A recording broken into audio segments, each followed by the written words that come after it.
welcome to Gregorian Chant for Young Singers. My name is Ruth Robertus, and in this video I would like to explain why young singers of elementary age should learn Gregorian chant.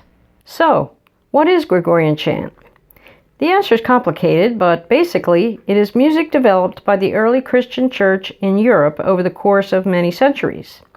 Even up until today, Gregorian chant is sung all around the world, particularly in church and monastery settings. Also, in recent decades, it has become a popular music choice for those looking for a peaceful meditative experience. Gregorian chant, sometimes called plainsong, in its purest form, is a single melody sung to a Latin text. It has no accompaniment and does not have the regular steady beat that we have come to expect in contemporary music. It may or may not be in a major or minor key, such as we are accustomed to hearing.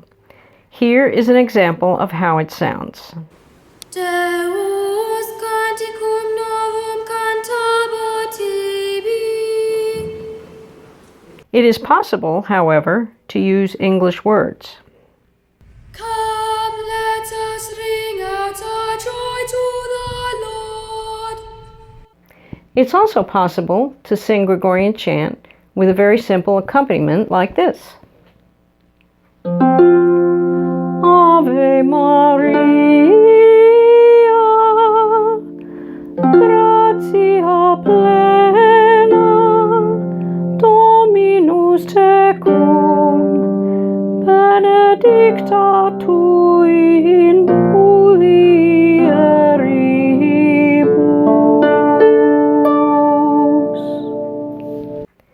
Yet even with these changes, chant is pretty foreign to the musical experience of most of us in the 21st century. So why teach it to young people? Gregorian chant is foundational to all Western music. Before there was Bach, Mozart, or Beethoven, there was chant. These composers no doubt learned about chant in their early years, and they even used the chant melodies they knew in their compositions. True music education cannot be limited to what we already know. Our children will learn about much of 20th and 21st century music from the culture, but they will not learn about music from previous centuries unless we make a point of teaching it. And unlike many adults with preconceived musical tastes, children appreciate chant more than you might think. Another reason to learn chant concerns physical and mental health. In the words of a Catholic journalist, most people prefer to listen to music which is more fast-paced.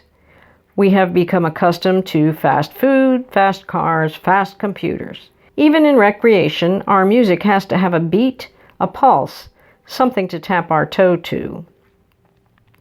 However, chant is not fast. We cannot clap our hands to it. It slows our metabolism, it steadies our pulse and our breathing, and it quiets the mind. Chant allows our soul to experience the inner stillness required to know God. Be still and know that I am God, says Psalms 46:10.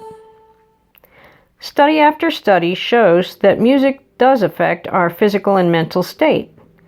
Just as some recommend that children learn to meditate, allowing them to slow down, relax, and breathe, Gregorian chant can help calm the nervous system and promote a sense of well-being. The story is told of the French doctor Albert Tomatis, who during the 1960s was called into a monastery to diagnose the cause of depression plaguing many of the resident monks. It was discovered that while the monks had spent 6 hours a day singing chant prior to the changes of Vatican II, the practice had fallen out of use. When Dr. Tomatis recommended that they return to their singing, they did so, and the problem was solved. For Catholics, the primary reason to teach chant is that it is in accord with the teachings of the Catholic Church. This subject merits an entire video in itself, but let it suffice here to say that though the use of chant has fallen off drastically since Vatican II, now is a good time to revive it. This is not to minimize the teachings of Vatican II or to turn the clock back to recapture better days. The Church always needs to change with the help of God and move forward. But even in the more contemporary documents put forth by our popes, the Church has reaffirmed the importance of Gregorian chant as the basis for the most aesthetically and spiritually valuable music that we can offer in service to God. Thanks for watching, and in the next video, we will start with Lesson 1 of our text, Words with Wings.